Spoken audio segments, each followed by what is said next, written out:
விஜய் வந்து பல விஷயங்களுக்காக முதல்வரை வந்து குறை கூறுகிறார். அதற்கான பதிலைத்தான் வந்து இந்த பக்கம் வந்து மு.க. ஸ்டாலின் சொல்றாரு. இப்ப நடக்கிற பாலியலுக்கோ, இப்ப நடக்கிற வன்முறைகளுக்கோ, இப்ப நடக்கிற பிரச்சனைகளுக்கோ வந்து நீங்க மு.க. ஸ்டாலின் தான் காரணம்னு சொன்னா எவன் நம்புவான்? உங்க கும்பல் தானே நம்பும். ப்ரோ விஜய் ப்ரோ எங்க ப்ரோ அப்படி சக்தி பிஎம்க்கு முன்னாடி முடியாதுன்னு சொல்லிட்டாங்க ப்ரோ.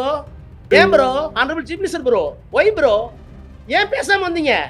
ஏன் ப்ரோ பிரஸ்ஸை பார்க்கறதுக்கு தைரியம் இல்லை ப்ரோ? ஏன் ப்ரோ எழுதி கொடுத்த ஸ்கிரிப்டுக்கு இவ்வளவு வீரம் உங்களுக்கு? உச்சத்துல பேசுறாரு. Is not talking. அது ஒரு பஞ்ச் டயலாக் மாதிரி தெரியல. அதை விட மோசமான ஒரு இதுல தான் போகுது.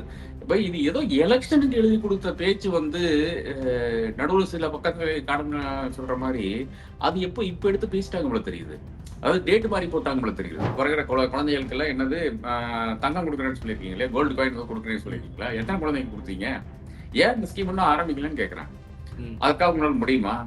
ஆனா இந்த திமுகவும் மற்றும் பலரும் ஒன்னா சேர்ந்துகிட்டு இந்த விஜயோட ஆட்சி வந்துடக்கூடாதுன்னு சொல்லி ஒரு கூத்து ஒண்ணு பண்ணாங்களே அந்த கடைசி 5 நாள். அடாடாடாடா நீங்க தற்குறின்னு சொன்னீங்களே, அவங்க தான் உங்களோட அரசியல் வாழ்க்கையே ஒரு கேள்விக்குறி ஆக்கி இருக்கிறாங்க. இந்த கவர்ச்சியில மயங்கி மக்கள் நமக்கு ஓட்டு போட்டுட்டாங்களா? நான் என்ன சரி விடுங்க. ஆல்ரெடி இருந்த 100 யூனிட் திமுக கொடுத்தது கிடையாது மேடம். ஜெயலலிதா மேடம் இருந்தப்போ செஞ்சுட்டு போனது. தற்குறி நல்லா வருது வேணான்னு பாக்குறேன். நீங்க ஊழலை தடுக்க வேண்டும் சொல்லிட்டு எல்லாத்தையும் தடுத்து விட்டான். அப்புறம் வந்து டெவலப்மெண்ட் நடக்காது, ஒரு மண்ணு நடக்காது என்பதுதான் உண்மை நிலை. 19க்கு நாங்க உங்க தான் கூட்டணி சொல்லி ஏதோ கையெழுத்தெல்லாம் போட்டாங்க. அப்ப அதனால வந்து காங்கிரஸ் கூட தான் இருக்க வேண்டும் என்ற கட்டாயம் இருக்கிறது. அது நடக்குமா இல்லையானலாம் பாத்துக்கலாம். காங்கிரஸ் இவங்களையும் கழட்டி விடுமான்னு பாத்துக்கலாம், இல்ல அவர்களுக்கு கழட்டி விடுவாங்களா காங்கிரஸ் பாத்துக்கலாம்.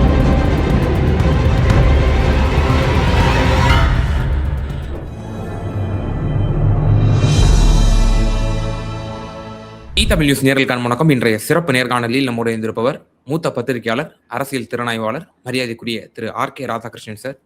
சார் வணக்கம். வணக்கம் சார். முதல்வர் விஜய் முதல்ல அரசியல் பேச்சை வந்து வெளிப்படுத்தினாங்க. அதற்கு இப்போ பிரதான எதிர்க்கட்சியாக இருக்கக்கூடிய திராவிட முன்னேற்ற கழகத்தின் சார்பில் ராசா அவர்கள் ஒரு விரிவான ஒரு பேட்டியை வந்து கொடுத்துருந்தாங்க. அந்த விரிவான பேட்டியை நீங்களும் கவனிச்சிருப்பீங்கன்னு நினைக்கிறேன். அதில் அட்ரஸ் பண்ண விஷயத்தை நீங்கள் எப்படி சார் பார்க்குறீங்க? ஸ்டாலின் சார் என்ன ப்ரோ, இதுதானா உள்ளடக்க தானா? ஒருத்தர் வந்து ஸ்டாலின் சார்னு கூறாரு, இன்னொருத்தர் வந்து என்ன ப்ரோ விஜய்ன்னு பேசிட்டு இருக்கிறாரு. அப்போ அதை தாண்டி அப்கோர்ஸ் அது விஜய் வந்து பல விஷயங்களுக்காக முதல்வரை வந்து குறை கூறுகிறார். அதற்கான பதிலைத்தான் வந்து இந்த பக்கம் வந்து மு.க. ஸ்டாலின் சொல்றாரு. அப்போ நீங்க ஆட்சி அதிகாரத்துக்கு வந்தக்கூடாது. கனிமொழி சொன்ன அதே விஷயம் தானுங்க. கனிமொழி இன்னும் கொஞ்சம் டீசெண்டா சொன்னாங்க. அதாவது நீங்க ஆட்சி அதிகாரத்துக்கு வந்து உட்கார்ந்து இருக்கீங்க, போலீஸ் யாருன்றது உங்கள்கிட்ட இருக்கு. அப்போ லா அண்ட் ஆர்டர்ன்ற விஷயத்த வந்து யார் வந்து பேணி காக்க வேண்டும் பாத்தீங்கன்னா இந்த அரசாங்கம் தான் பேணி காக்க வேண்டும். அதற்கு வந்து கனிமொழியோ ராஜாவோ இல்ல மு.க. ஸ்டாலினோ யாரும் அதற்கு வந்து உத்தரவாதிகளா இருக்க மாட்டார்கள். அப்படி இருக்கும்போது இப்ப நடக்கிற பாலியலுக்கோ, இப்ப நடக்கிற வன்முறைகளுக்கோ, இப்ப நடக்கிற பிரச்சனைகளுக்கோ வந்து நீங்க மு.க. ஸ்டாலின் தான் காரணம்னு சொன்னா எவன் நம்புவான்? உங்க கும்பல் தானே நம்பும். நம்ம கும்பல் வந்து இந்த ராஜா சொன்ன ஒரு விஷயம் ரொம்ப முக்கியமான விஷயம். அவருடைய டயலாக் டெலிவரி, அதாவது அசம்பிளியில பாத்தீங்கன்னா ரொம்ப கூடி குறுகி நின்று ஒரு டைலாக் பேசுறாரு. இங்க வந்து பாத்தீங்கன்னா இங்க ஒரு பெரிய ஒரு இதுல வந்து டைலாக் டெலிவரி போயிட்டே இருக்குது. அப்ப அது வந்து உச்சத்துல பேசுறாரு. Is not talking. அது ஒரு பஞ்ச் டயலாக் மாதிரி தெரியல. அதை விட மோசமான ஒரு இதுல தான் போகுது. இப்ப இது ஏதோ எலெக்ஷனுக்கு எழுதி கொடுத்த பேச்சு வந்து நடுவில் சில பக்கத்துல காரணம் சொல்ற மாதிரி அது இப்ப எடுத்து பேசிட்டாங்க போல தெரியுது. அதாவது டேட் மாதிரி போட்டாங்க போல தெரியுது. அதான் நான் நினைக்கிறேன். அதாவது ஸ்டாலின் சார்ல எப்ப கூட்டிட்டு இருந்தாரு பார்த்தீங்கன்னா தேர்தலுக்கு முன்னால கூட்டிட்டு இருந்தாரு. அப்போ அதே இது வந்து ஏதோ எடுத்து கொடுத்துருக்காங்க. அது இவரு தெரியாம வந்து அவருடைய ஸ்டேஜில் போய் உட்கார்ந்துருச்சு போல தெரியுது. அவர் அது படிச்சுட்டு வந்துட்டாரு. அப்ப என்னை பொறுத்தவரை இதுதான் பிரச்சனையா நான் நினைக்கிறேன். இப்ப நடக்கிற பிரச்சனைகளுக்கு வந்து நீங்க திராவிட முன்னேற்ற கழகத்தையோ, அதிமுகவையோ, பாஜக வந்து குறை கூறி பிரயோஜனம் கிடையாது. அதாவது லா அண்ட் ஆர்டர் விஷயங்களுக்கு அது நீங்க தான் காரணம். அதையாச்சும் நீங்க வந்து கவனிக்க வேண்டும். அதன் பிறகு பாக்கி நிறைய பிரச்சனைகள் பேசினாரு, அது ஒண்ணா பேசலாம். அதான் சார். இப்ப நீங்க சொன்னது போல பாஜக தான் சொல்லும், எது இருந்தாலும் நான் ஜவஹர்லால் நேரு வந்து காரணம், இந்திரா காந்தி காரணம், ராஜீவ்காந்தி காரணம்ட்டு அதே பாணியை வந்து திரு விஜயும் கடைபிடிக்கிறாரா இந்த விவகாரத்துலங்கிற ஒரு கேள்வி இருக்கு சார். இல்ல வந்து பல பல விஷயங்கள்ல பாத்தீங்கன்னா ஒரு பொலிட்டிக்கல் அண்டர்ஸ்டாண்டிங் இல்லாதனுடைய ஒரு ஒரு விளைவாக நடக்கின்ற இல்லை என்றால் பேசுகின்ற சில விஷயங்கள் எழுதி கொடுக்குறவங்க வந்து ஒழுங்கா எழுதி கொடுக்கல, அது அடுத்த விஷயம். சரி, என்ன லைன் இருக்கு இல்லையா? இப்ப நீங்க வந்து இந்த கேம்பெயின் மோட்லயே போக முடியுமா முடியாதா?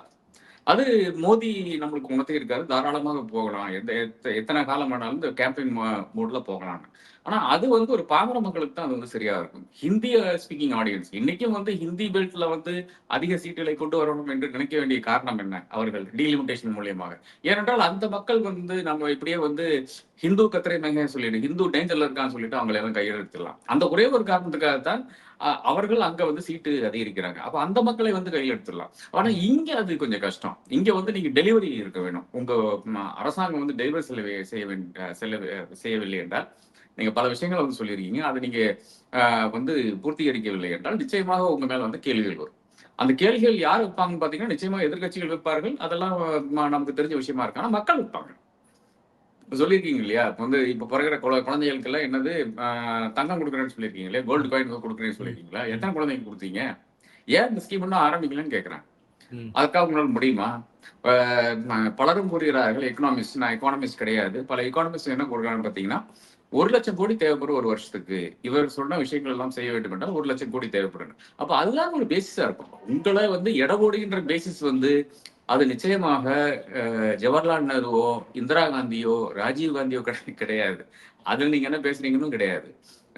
நீங்க வந்து கலைஞர் சமாதியில போய் மாலை வச்சீங்களான்னு யாரும் கேட்க மாட்டாங்க. இன்னைக்கு கலைஞருடைய இது பிறந்த நாள், அன்னைக்கு போய் மாலை வச்சீங்கன்னா எவனும் கேட்க போறது இல்லை. ஆனா என்ன கேட்க போறேன்னு பாத்தீங்கன்னா, எனக்கு என்ன நீ சொன்னே இல்லை செஞ்சியான்னு வந்து கேட்பாங்க. அது நிச்சயமாக கேட்பார்கள். அப்ப இந்த ஆக்டர் வந்து என்ற அந்த ஷீன் இல்லை என்றால் இந்த பிரமிப்புல வந்து வாக்களித்தார்கள் இல்லையா, அந்த மக்கள் வந்து மாறிவிடுவார்கள் என்பதுதான் உண்மை நிலையா இருக்கு. அதே போல சார், இப்போ அவரு சிஎம் ஆயிட்டாரு. ஒரு கட்சியினுடைய தலைவர் இல்ல, ஒரு நடிகர் அல்ல. நீங்க சொன்னது போல ஒரு ரோல்ஸ் அண்ட் ரெஸ்பான்சிபிலிட்டி இருக்கு. அவருடைய ஸ்பீச்ல ஒரு ரொம்பவே ஒரு முக்கியமான ஒரு உணர்வுபூர்வமான ஒரு பேச்சாக இருக்க வேண்டும். ஆனால் நல்லா வாயில வந்துரும் அப்படின்ற மாதிரிலாம் அதுல பேசியிருந்ததை பார்க்கலாம். அதுவும் சர்ச்சையா வெடிச்சுது. ஒரு முதல்வருக்கு அழகா இப்படிப்பட்ட ஒரு பேச்சுக்களை கடந்த காலத்துல முன்னாள் முதல்வர்கள்லாம் பேசியிருக்காங்களா? இல்ல, கிடையவே கிடையாது. நீங்க வந்து யார் ஸ்பீச்சோட எடுத்து பாருங்க. கலைஞருடைய முதல் பேச்சு இல்லைன்னா ஜெயலலிதாமையாருடைய முதல் பேச்சுல இருந்து எந்த பேச்சோட எடுத்து பாருங்க. திமுக வந்து குறை சொல்வார்கள் ஜெயலலிதா அம்மையார் டெஃபினட்டா. ஆனால் அது ஒரு ஒரு நாகரிகம் தாண்டி நிச்சயமாக செல்ல மாட்டார்கள். அவர் வந்து அவரை பொறுத்தவரை கலைஞரை வந்து நேரா பேரு கூட எடுத்து சொல்ல மாட்டார்கள். இப்ப பரப்புரை போகும்போது மட்டும்தான், அது எலெக்ஷன் டைம்ல மட்டும்தான் கருணாநிதி பேசுவார்கள். இவரும் வந்து அம்மையார் ஜெயலலிதா அப்படின்னு வந்து இவர் பேசுவாரு.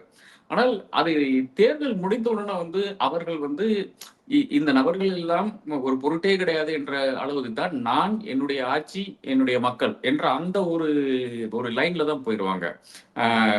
என்னுடைய ஆட்சி இதெல்லாம் செய்ய போகிறது, என்னுடைய மக்களுக்கு நாங்க இந்த விஷயங்கள்லாம் தேவைப்படுகிறது, இதையெல்லாம் நாங்க வந்து அசஸ் பண்ணிட்டோம், இனி இதெல்லாம் செய்ய போறோம் அப்படின்ற ஒரு ஒரு அசஸ்மெண்ட்னுடைய பேசிஸ்ல தான் என்டையர் ஸ்பீச்சஸே இருக்கும். அதை நான் பார்த்திருக்கோம் பல தலைவர்கிட்ட. இப்ப எம்ஜிஆர் ஸ்பீச்சே எடுத்து பாருங்க. அவர் ஒன்றும் பெரிய ஆர்டிகுலேட் பர்சன் கிடையாது. ஒரு பெரிய ஒரு ஃப்ளோல பேசுற நபர்லாம் கிடையாது.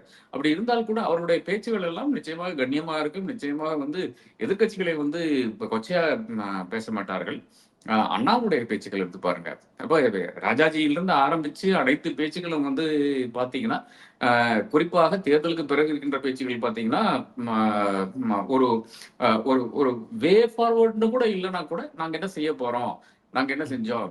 ஆனா இது நிச்சயமாக ஒரு விஷயம் சொல்லுவார்கள், போன அரசாங்கம் வந்து செய்யவில்லை, பல விஷயங்களை வந்து விட்டுட்டு போனாங்க, அந்த விஷயங்கள் சொல்லுவாங்க. அதாவது அரசாங்கங்கள் வந்து ஒழுங்காக செயல்படவில்லை, அதற்கு எங்களுக்கு நிறைய பிரச்சனைகள் வருது, அந்த பிரச்சனைகள் நான் வந்து கடந்துதான் உங்களுக்கு வந்து விஷயங்கள் செய்ய வேண்டும் என்றெல்லாம் பேசுவார்கள். ஆனால் அதை தாண்டி வந்து இந்த கொச்சையான பேச்சுக்கள், இந்த கேட் காலிங் இருக்கு இல்லையா, இந்த ஸ்டாலின் சார் அவர் முன்னாடி பேசும்போதே நான் வந்து அதை வந்து குறிப்பிட்டிருந்தேன், நீங்க இப்படி பேசக்கூடாது என்ற குறிப்பிட்டிருந்தேன். அதுக்கு பிறகு வந்து விட்டுட்டாரு, அந்த கேம்பெயின் டைம்ல அந்த இது விட்டாரு கொஞ்சம். இப்ப மறுபடியும் வந்து ஆரம்பிச்சிருக்கு. அது ஏன் ஆரம்பிச்சு என்று தெரியவில்லை. நிச்சயமாக அது வந்து ஒரு ஹெல்த்தி ட்ரெண்டாக நான் பார்க்கவில்லை. அதே போல சார், பிரஸ் மீட்டை ஏன் வந்து சந்திக்க மறுக்கிறீங்க? டெல்லியில ஒரு மரபு இருக்கும், பிரதமரை முதன்முறையா சந்திச்சதுக்கு பிறகு என்ன கோரிக்கைகளை முன் வச்சீங்க? அப்படிங்கிற அடிப்படையில அத வந்து விவரிப்பாங்க வெளிய வந்து. ஆனா அந்த மரப வந்து முதல் முறையா தமிழ்நாட்டோட முதலமைச்சர் உடைச்சிருக்கிறாரு. இதுவும் பெரிய ஒரு சர்ச்சையான ஒரு விவகாரமா பார்க்கப்படுது. ஆராசா இதையும் கேள்வியா கேட்டிருக்கிறாரு. ஆமாமா. அது கரெக்ட் தான். பட் அதுல எனக்கு ஒரு மாற்று கருத்து இருக்குங்க. அதாவது எத்தன பேர் வந்து பிரதமர் மோடியை கேள்வி கேட்கிறோம்? 12 வருடம் ஆகுது பிரதமராகி.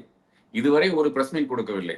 என்னென்ன வேணுமோ பண்ணி கொண்டிருக்கிறார். கடைசியா வந்து 2000 கிலோக்கு மேல கோல்டு வந்து வித்திருக்காங்க. ஆர்பிஐ வித்திருக்கிறது ருப்பிய வந்து புரொடெக்ட் பண்றதுக்கு. இது வந்து வரலாற்றிலே நடந்தது கிடையாது. ஐ திங்க் சந்திரசேகர் டைம்ல வந்து 60 டன் ஏதோ வித்துனாங்க. அவ்வளவுதான் 60 கேஜியோ டன்னோ தெரியல. அதை அதுக்கு எவ்வளவோ அதிகமா இந்த வாட்டி வித்துருக்காங்க. அதுக்கு கேள்வி கிடையாது. சிபிஎஸ்இ கேள்வி கிடையாது. நீட் கேள்வி கிடையாது. சியூஇடி கேள்வி கிடையாது. பிரதமர் ஒண்ணுக்குமே பதில் அளிக்க மாட்டார் 12 வருஷமா. அப்ப அதே மாநில போராட்டம் தான் நம்ம எடுத்துக்க கொள்ள முடியும். இப்ப எத்தனை பேர் வந்து இந்த மாதிரி இருக்கிறார்கள்? நார்வேல போறாரு, அவருடைய அவமானப்படுகிறார். அதாவது ஒரு சின்ன குழந்தை, ஒரு பாப்பா கேள்வி கேட்குது, Narendra Modi will you answer questions கேட்குது, இவர் ஓடி போயிடுறாரு.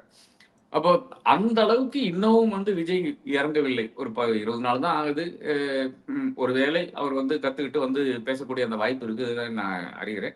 முன்னாடியும் இப்படி கிடையாது. நாம் அது மறந்துவிட முடியாது. மு.க. ஸ்டாலின் வந்து எத்தனை முறை பிரஸ் மீட் நடத்தினார்கள்லாம் ஒரு கேள்வி நாம் வைக்க வேண்டியதாக இருக்கிறது. போன 5 வருஷத்துல எத்தனை வாட்டி பார்த்தாருன்னு இருக்கு இல்லையா? இப்ப நான் வந்து பர்சனலா பேசும்போது அவர் பேசுறது வேற விஷயம். அவருக்கு அந்த கான்பிடன்ஸ் இருக்குது. ஆனா எத்தனை முறை பிரஸ் பார்த்தாருன்னு இந்த கேள்வி திருப்பியும் வைக்கலாம். அதே மாதிரி ஜெயலலிதா பிரஸ்ஸை பார்க்கும்போது அவர்களுக்கு ஒன்றும் பிரஸ்ஸை பார்க்கறதுல ஒன்றும் பிரச்சனை கிடையாது. ஆனா அவங்க டிசைட் பண்ணிப்பாங்க, ஒரு வருஷத்துல ஒரு வாட்டி தான் பார்ப்பேன், இல்லைன்னா 2 வருஷத்துல ஒரு வாட்டி தான் பார்ப்பேன், ஏதாச்சும் டிசைட் பண்ணிப்பாங்க. அப்ப அதுக்கு நிகராக தான் பார்ப்பாங்க. 2016 தேர்தலுக்கு போகும்போது அவங்க ஒரு பிரஸ்ஸை கூட பார்க்கல. ஒரு மீடியாவுக்கும் அவங்க வந்து இன்டர்வியூ கொடுக்கல. 2016ல 11ல கொடுத்தாங்க. சில நபர்களுக்கு கொடுத்தாங்க, செலக்டட் நபர்களுக்கு மட்டும் கொடுத்தார்கள். அப்போ ஓப்பன் பிரஸ் மீட் என்பது வந்து தமிழகத்தில் இருக்கின்ற இந்த தலைவர்கள் இல்லை என்றால் முதலமைச்சர் வருகிறவர்கள் வந்து பெரிய ஆளுமையாக இருக்கிறதுனால அவர்கள் நினைக்கிறது தான் அவர் வந்து செய்து கொண்டிருந்தார். கலைஞர் மட்டும்தான் அதுக்கு வந்து விலக்கா இருந்தாரு. அவர் வந்து யார் வேணாலும் எங்க வேணாலும் எப்ப வேணாலும் நிறுத்தி வந்து கேள்வி கேட்கலாம். அவர் வந்து பதில் தாராளமாக சொல்லிட்டு போவாரு. அது அவருக்கு ஒரு பிரச்சனையே கிடையாது. செக்ரட்டேரியட்ல இருந்து இறங்கும்போது கேள்வி கேட்கலாம், ஏறும்போது கேள்வி கேட்கலாம், வீட்டுக்கு போகும்போது கேள்வி கேட்கலாம், வீட்டுல கேள்வி கேட்கலாம், வீட்டுக்கு போனவரை கேள்வி கேட்கலாம், அறிவாலயத்துல கேள்வி கேட்கலாம், அறிவாலயத்துல இருந்து இறங்கும்போது கேள்வி கேட்கலாம், ஏறும்போது கேள்வி கேட்கலாம்.